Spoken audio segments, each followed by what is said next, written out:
Buenas noches a todos. Como ya comentó la doctora, soy endocrinóloga pediatra, estoy en el Hospital Militar Especializado de la Mujer en Neonatología y bueno, vamos a abordar un tema hoy importante, ya sea para pediatras y para médicos generales, la hiperplasia suprarrenal congénita y bueno, al final responderemos las preguntas.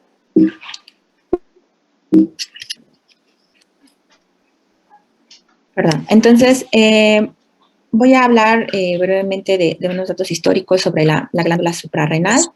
La glándula suprarrenal se describió desde, la primera descripción fue hace 450 años.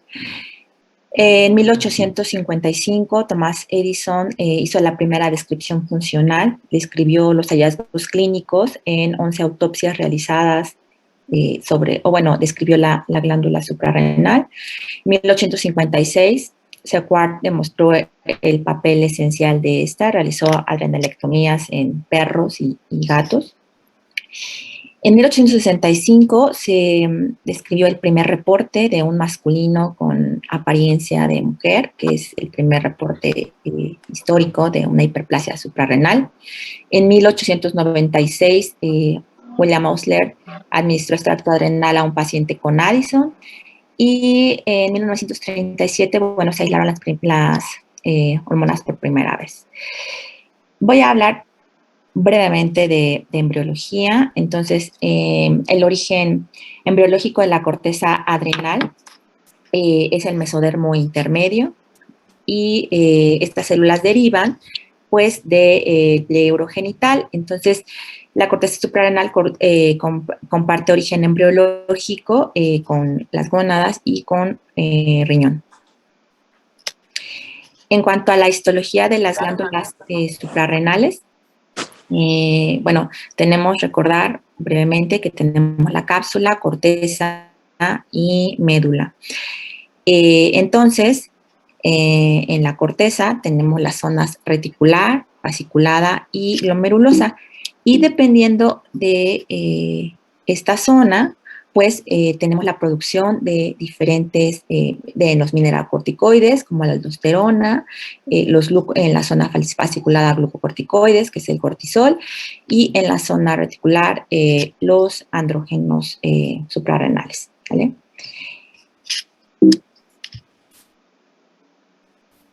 Entonces, la síntesis y producción de las hormonas suprarrenales ocurre durante un proceso que es la esteroidogénesis, en la cual están involucradas en cada paso una enzima específica, ¿ok? Así pues, vamos a la definición. La hiperplasia suprarrenal congénita es un desorden familiar hereditario de la esteroidogénesis de la corteza adrenal y se debe a la deficiencia congénita de una o varias enzimas en la esteroidogénesis que van a producir la elevación de otras hormonas y con esto pues van a determinar las características clínicas de las que vamos a hablar. Bueno, del 90 al 95% de los casos presentan deficiencia en una enzima que es la 21-hidroxilasa. Entonces, se bloquea esta enzima y al bloquearse hay un bloqueo variable de la síntesis de glucocorticoides y mineralocorticoides. Y al bloquearse la producción de estos, pues obviamente se busca o se elevan otra vía, que son la del andrógenos suprarrenales, y son las que nos dan las características clínicas. Como les estaba comentando, bueno, lo más común sería la deficiencia de 21-hidroxilasa, pero también puede haber defectos enzimáticos de otras enzimas. Estas no son tan comunes, pero es importante que ustedes sepan que también puede haber bloqueo de otras enzimas además de la 21-hidroxilasa. Perdón. En cuanto a la genética, bueno, pues la hiperplasia suprarrenal congénita es una enfermedad autosómica recesiva. Usualmente los papás los padres son heterocigotos obligados, un alelo normal y un alelo mutado. Un pequeño porcentaje son mutaciones de novo, pero este es un porcentaje muy pequeño, aproximadamente el 1%. Para efectos, ustedes deben saber que es una enfermedad autosómica recesiva y, bueno, eso tiene que ver con el consejo genético que vamos a darle a los padres. Como ya mencioné, entonces, la causa más frecuente es la deficiencia de 21-hidroxilasa.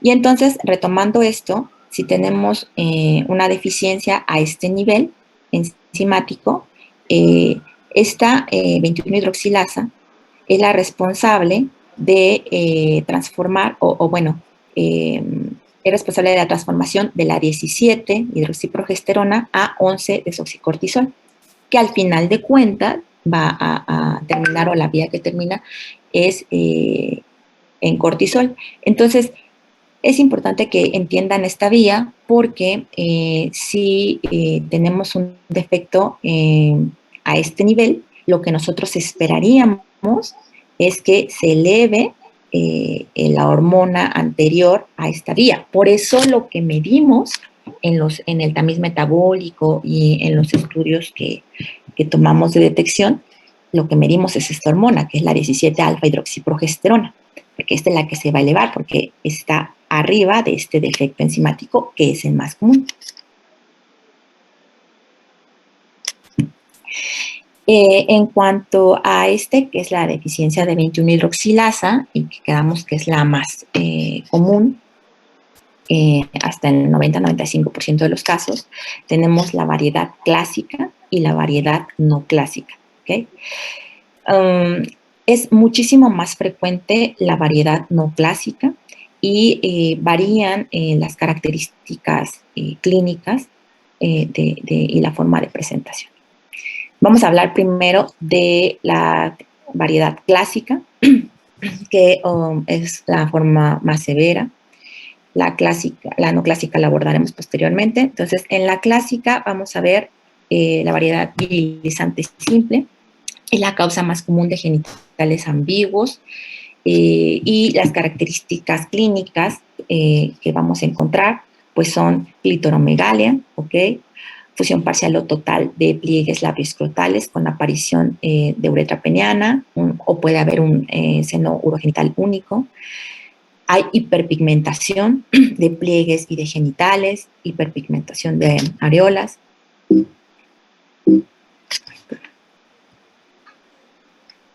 Y bueno, otra presentación es en la clásica, es la variedad perdedora de sal. Entonces, recordemos, y para eso sería importante que recordáramos el esquema que les estaba mostrando anteriormente sobre los efectos enzimáticos. Entonces, que si hay afectación de aldosterona, pues vamos a tener, o del eje mineralocorticoide, vamos a tener una variedad perdedora de sal. Entonces, en 75% de los casos tienen deficiencia de aldosterona en las primeras semanas de vida. Es importante saber que los esteroides precursores pueden actuar como antagonistas de la aldosterona en el túbulo renal en la etapa neonatal. Por eso, en la etapa neonatal es cuando tenemos mayor problema, mayores requerimientos de aldosterona, o tenemos que manejar prácticamente a la mayoría de los niños con una variedad clásica, con fludrocortisona, que es el medicamento que nos podría dar un efecto mineralocorticoide. Muchas veces en estos casos, o muchas veces estos casos en la vida adulta pueden regularizar esta necesidad de mineralocorticoide, pero básicamente en la etapa neonatal prácticamente siempre necesitan apoyo con mineralocorticoide. Hay otra variedad, que es la no clásica, como les mencioné en diapositivas anteriores, y en esto, bueno, muchas veces no lo diagnosticamos al nacimiento, lo diagnosticamos de manera más tardía, y bueno, los datos que nosotros debemos buscar o que encontramos son signos de exceso de andrógenos, pubarca precoz. En la pubarca precoz, recordar que, bueno, sería que aparezca antes de los 8 años en niñas o antes de los 9 años en niños. datos de como odor apócrino, pubarca, que es pues la aparición de vello púbico. Ajá. También podemos encontrar talla alta en la infancia, que al final de cuentas estos pacientes tienen una talla final baja por cierre temprano del cartílago. Ellos tienen una edad ósea avanzada, presentan como acné, hirsutismo, amenorrea, infertilidad. El pene, hay una desproporción en cuanto a pene y testículos. Es un pene grande con testículos relativamente pequeños por supresión del eje gonadotropo. Puede haber crecimiento testicular unilateral o bilateral por tumores adrenales en reposo, que más adelante lo vamos a ver como una complicación de la hiperplasia suprarrenal. Y bueno, entonces en el diagnóstico, importante que debemos sospechar de una deficiencia de 21-hidroxilasa en todo niño o niña con pérdida salina en las primeras semanas de vida, niñas virilizadas al nacimiento o inicio de la virilización postnatal, que tenga pubarca precoz o en pubertad precoz. Bien. En el diagnóstico, bueno, el diagnóstico básicamente lo tenemos en el tamiz neonatal. Eso es algo que ha beneficiado pues a gran parte de la población. Entonces, en el tamiz neonatal se mide 17-alfa-hidroxiprogesterona. Es importante que sepamos que puede haber falsos positivos y estos falsos positivos se pueden presentar en prematuros o en niños que tienen peso bajo al nacer. Es por eso que hay algunas tablas para que nosotros podamos determinar o podamos ver que los valores de la 17-alfa-hidroxiprogesterona pueden variar dependiendo de estos dos factores. ¿Okay? Entonces, únicamente deben de considerar que estas situaciones nos pueden dar falsos positivos en el tamiz metabólico. Para el diagnóstico, pues como ya les comenté, la 17-alfa-hidroxiprogesterona, que es un estudio de laboratorio que se puede enviar. También podemos mandar otros andrógenos suprarrenales, androstenediona, testosterona, el índice de actividad renina plasmática aldosterona. Esto es para evaluar si tenemos alteración en el eje mineralocorticoide. Idealmente esto, recordar que bueno, las hormonas todas actúan bajo el principio de ciclos circadianos, entonces idealmente deben ser medidas entre las 7:30 y 8:30 de la mañana o por la mañana.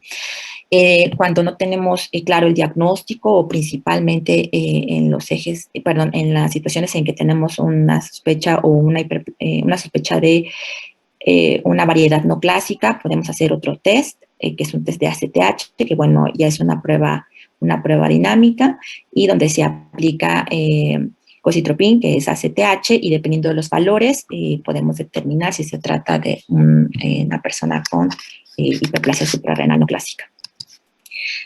Aquí les pongo un algoritmo en un recién nacido con sospecha de hiperplasia suprarrenal congénita. Entonces, lo primero, bueno, es que sería un paciente al que se toma un tamiz neonatal. Recordar que el tamiz neonatal está recomendado después de hasta las 72, según las guías de nosotros, 72, después de las 72 horas de vida. Y tenemos que, si encontramos una 17-alfa-hidroxiprogesterona elevada, bueno, podemos repetirla. Si está normal, pues ya está normal y hay que ver obviamente las características clínicas del paciente, ¿no? Si tenemos una 17-alfa-hidroxiprogesterona elevada y el paciente está asintomático, bueno, pues hay que ver si el paciente es pequeño para gestacional, si es prematuro. Si está asintomático, pues hay que seguirlo hasta que se normalice o ver si tenemos que tomar un control bioquímico, que es el resto de las hormonas que ya les mencioné. Si es necesario un estudio genético, que básicamente en nuestra población es bastante complicado hacerlo por los costos y por la accesibilidad a este. En el caso de que encontramos una 17-alfa-hidroxiprogesterona transitoriamente elevada, bueno, pues podemos atribuírselo al peso bajo al nacimiento, a que es prematuro, a cómo se tomó la muestra o a que tenía una enfermedad que condicionaba estrés en este paciente. Si tenemos que es una 17-hidroxiprogesterona elevada, pues tendríamos que ver si no se trata de una variedad virilizante simple o perdedora de sal. Y bueno, en el caso de que encontremos una 17 alfa-hidroxiprogesterona marcadamente elevada, lo que tenemos que hacer es, lo que tenemos que ver es localizar al paciente de inmediato, corroborar el diagnóstico, hacer la exploración, corroborar la 17 alfa-hidroxiprogesterona que esté elevada. En caso de contar con un estudio genético, bueno, esto dicen las guías internacionales, los estudios genéticos.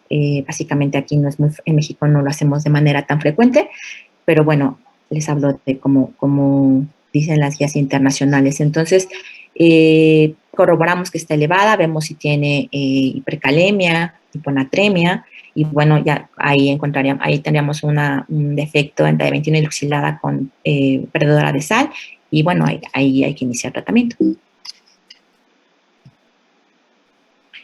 En un paciente adolescente o escolar que tenemos sospecha de hiperplasia suprarrenal congénita, pues hay que ver si hay síntomas de androgenización en las niñas, en cualquier edad, ¿no? Que no sería normal, y en los niños antes de los 9 años hay que hacer la anamnesis, la exploración física. Una recomendación sería enviar una edad ósea. Si la edad ósea está adelantada, pues bueno, tomar una 17 hidroxiprogesterona basal, dependiendo de los valores, ver si necesita una prueba dinámica con una prueba con ACTH, y podemos tomaríamos el resto de los andrógenos suprarrenales. Si están alterados, bueno, sospecharíamos que es un defecto en la hidroxilasa e iniciaríamos tratamiento. Si está normal, bueno, consideraríamos otros diagnósticos. Si la edad ósea está normal o retrasada, pues podríamos continuar la vigilancia de este paciente y ver la evolución de y la edad ósea, la progresión de la edad ósea. El tratamiento, bueno, el tratamiento de la hiperplasia suprarrenal congénita, según guías internacionales, es la hidrocortisona vía oral, en una dosis de 10 a 20 miligramos metro cuadrado día. Esto se va a individualizar en cada paciente, de acuerdo a la edad del paciente, la evolución de pero la recomendación es entre 10 a 20 miligramos metro cuadrado día. Importante hacerles saber que la hidrocortisona vía oral en tabletas no es de fácil acceso, no la pueden encontrar en todas las farmacias del país. Pero bueno, sí se puede conseguir, pero no es fácil. Importante también saber que el esteroide o el glucocorticoide se debe de dar en dosis elevadas durante estrés. Recordar que estos pacientes tienen un defecto en la producción de cortisol, entonces no van a poder responder adecuadamente a un estrés como tipo cirugía, infecciones, fracturas, sangrados. Entonces se recomienda dar dosis elevadas de hidrocortisona vía intravenosa o intramuscular, que de esa sí contamos con ella en el país, entonces en prácticamente todos los hospitales. Entonces las recomendaciones es que si tenemos un estrés, dependiendo de esto se maneja al paciente. Entonces, si tenemos a los pacientes que tenemos con este diagnóstico, bueno, si tiene un estrés leve, que estamos hablando de fiebre arriba de 38.5, diarrea, vómito, alguna situación de enfermedad, se debe duplicar la dosis del esteroide, más o menos de 3 a 4 días, y después ya puede regresar, dependiendo de la condición clínica, a su dosis habitual. Si tenemos un estrés intenso, que yo les comentaba que es como cirugía, fracturas, sangrados, se recomienda una dosis de 100 miligramos metro cuadrado día, dosis inicial. Dependiendo de la situación de estrés, pues pueden variar las dosis, pero básicamente así para que ustedes se lo queden, 100 miligramos metro cuadrado día, y posteriormente 100 miligramos metro cuadrado 100 miligramos metro cuadrado dosis, y posteriormente 100 miligramos metro cuadrado día, dividido en 4 dosis, o sea, cada 6 horas. Importante también que, bueno, cuando estos pacientes llegan con una crisis adrenal, se les da este tratamiento de estrés o esta hidrocortisona y además el manejo es pues como para un shock hipovolémico con suero salino fisiológico. En los pacientes con enfermedad perdedora de sal, el manejo es con fludrocortisona, que fludrocortisona tiene un efecto mineralocorticoide. Las dosis recomendadas van de 0.05 a 0.2 miligramos por día. Las tabletas de la fludrocortisona, la presentación es vía oral. Las tabletas vienen de 0.1 miligramo. Importante es que sepan que tampoco es un medicamento fácil de conseguir. No tenemos problemas con la importación de este medicamento. Entonces, o sea, no es un medicamento que le digan a la mamá, vaya a la farmacia y lo va a encontrar. Solamente algunos distribuidores lo tienen. Entonces, como les comenté anteriormente, pues en una crisis perdedora de sal, llega un paciente con una crisis adrenal, entonces ustedes no tienen la fludrocortisona, pues entonces le van a pasar hidrocortisona a la dosis que ya les había mencionado, 100 miligramos metro cuadrado dosis, y bueno, después o posteriormente metro cuadrado día. Dependiendo de cómo llegue el paciente, bueno, se deberá de hacer la corrección de sodio y agua, pero bueno, lo de manejo inicial pues es hidrocortisona.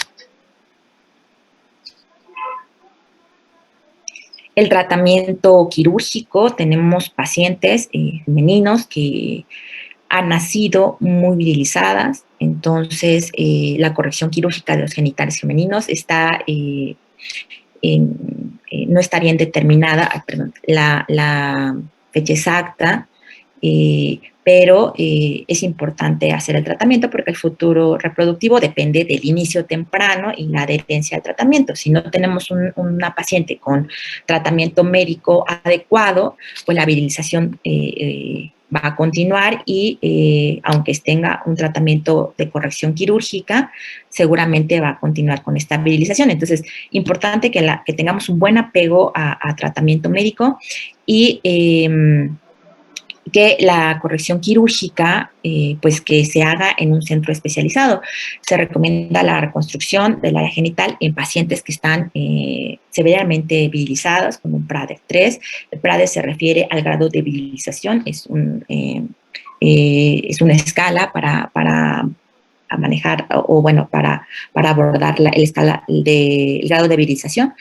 Y bueno, se hacen en estas pacientes reconstrucción de clítoris y bueno, o se puede hacer clitoroplastía, introhidroplastía, todo es dependiendo de cómo esté el paciente y de preferencia en un lugar donde haya un cirujano pediatra y urólogo pediatra en un centro especializado. Es importante que estos pacientes tengan un asesoramiento genético. Se recomienda que los pacientes con hiperplasia suprarrenal congénita y la familia sean enviadas al genetista, ya que el riesgo de recurrencia de la enfermedad es 25% en cada embarazo. Recordar que se trata de una enfermedad autosómica recesiva. Hay un algoritmo para diagnóstico y tratamiento prenatal de la hiperplasia suprarrenal congénita.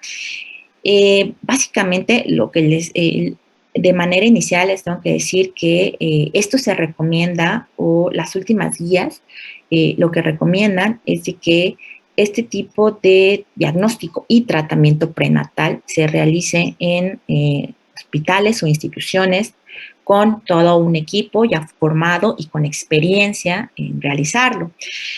Y esto se da, en una mujer con sospecha de que tiene una mujer con embarazo y en la que tiene la hiperplasia suprarrenal.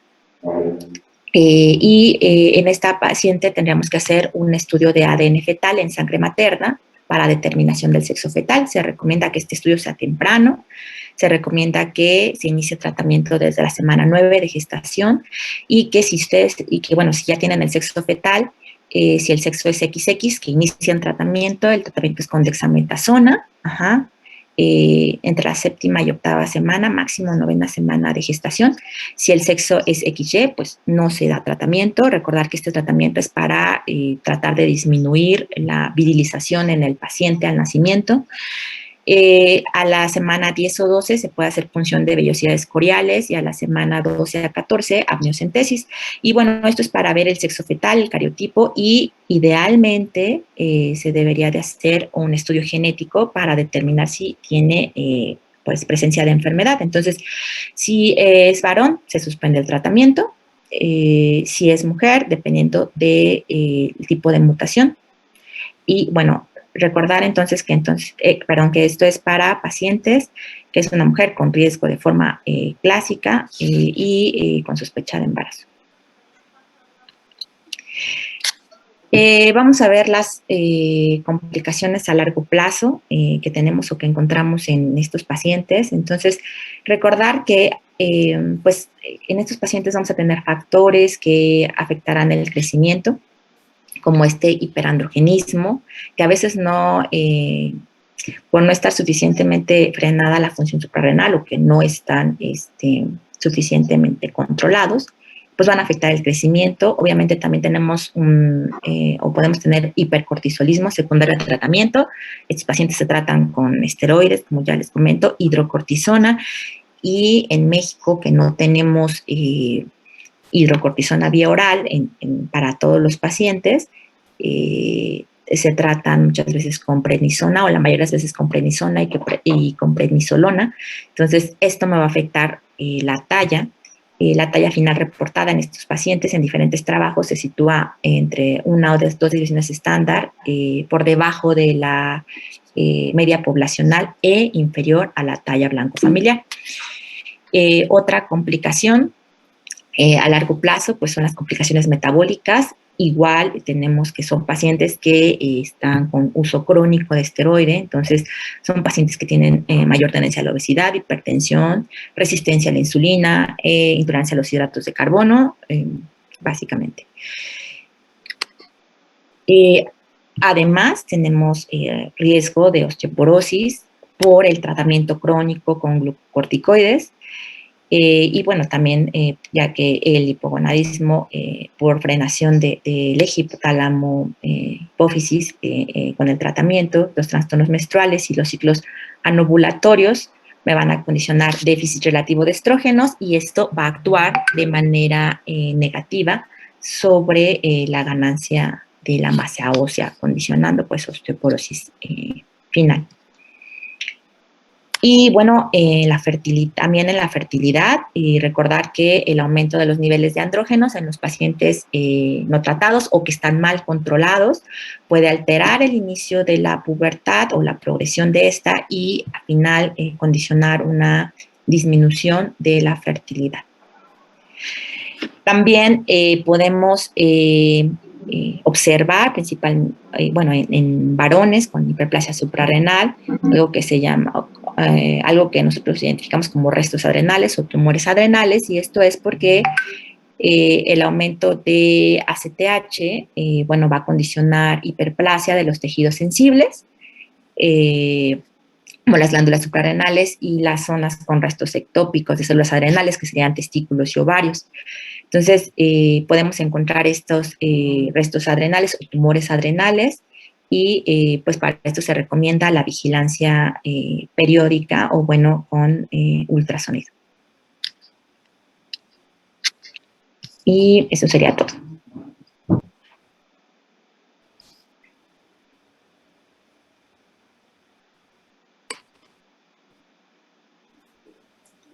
¿Alguien tiene preguntas?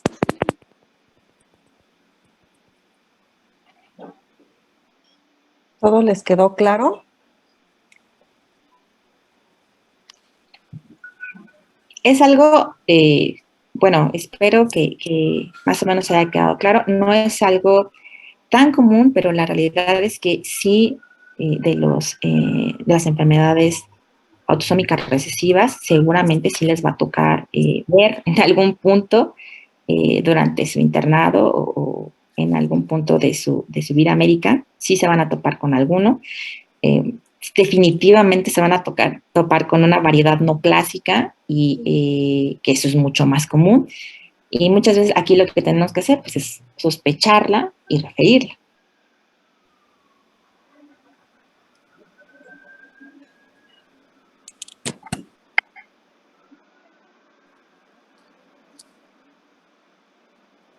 No, Leti, pues, ¿Alguna pregunta?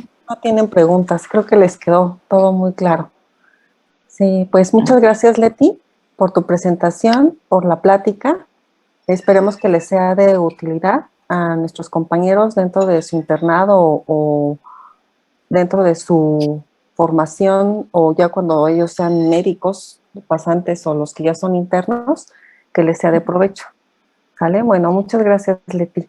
Gracias por Muchísimas los que se gracias. conectaron el día de hoy a las 2 pláticas y con esta charla cerramos la parte de endocrinología pediátrica. Las esperamos el día de mañana porque el día de mañana empieza el módulo de oncología pediátrica. Que tengan buenas noches. Muchas gracias, Leti. Gracias, Buenas noches. igualmente. Gracias. Gracias. Gracias. Noche. Bye. Muchas gracias, doctora. Gracias, buenas noches.